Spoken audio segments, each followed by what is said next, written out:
De toutes les routes de France, d'Europe, celle que je préfère, c'est celle qui conduit en auto ou en autostop vers les rivages de Normandie. du Midi. National 7, 13, il faut l'apprendre qu'on aille à Rome. National 13.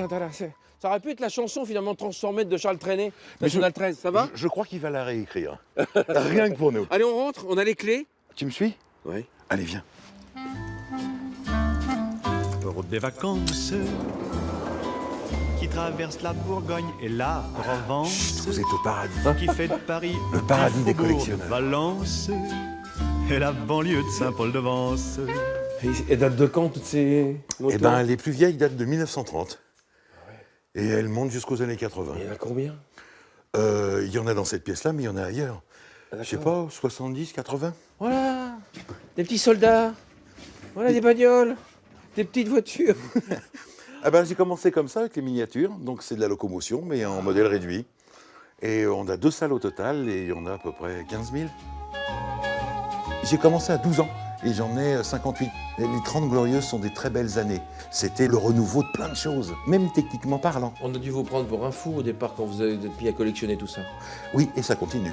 Donc, si vous voulez, ça y est, j'aurais passé une vie à être fou. Parce que le modernisme qui arrivait déjà dans les années 70-80 faisait que les vieilles mobylettes, les vieilles télés, bon, on les fout à la poubelle. Et moi, j'ai eu cette espèce de réflexe, par nostalgie, de le récupérer.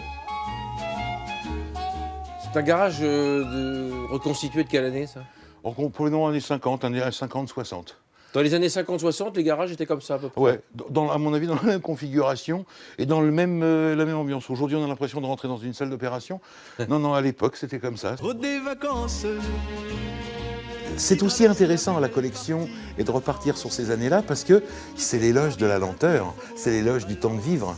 Là, t'allais en voiture, si tu descendais à Marseille, tu mettais 20 heures. Mais c'était ça aussi le plaisir de vivre.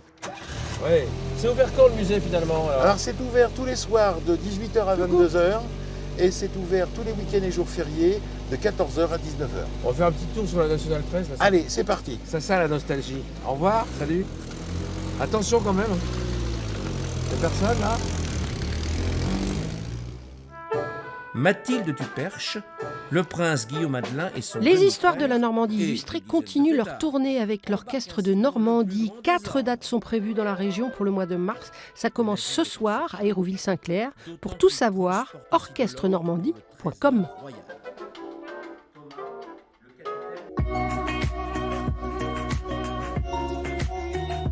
Petit Biscuit sera au Papillon de Nuit vendredi 18 mai.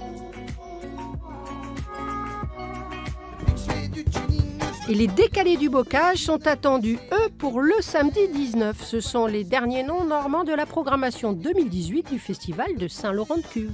Tout le monde me mate de travers, mais moi j'en ai rien à faire. Bah non, mon Dieu à moi, c'est pas le même que le tien. Y a qu'un Dieu, je te dis. Mais s'il y en avait qu'un, tu serais juif, pas arabe. Je suis pas arabe, je suis musulman. Tu vois, c'est ça. Le Quai des Arts d'Argentan accueille Après une si longue nuit de Michel Laurent sous l'histoire d'une fratrie improbable, pleine d'humanité et de fraternité. C'est vendredi soir à 20h à Argentan.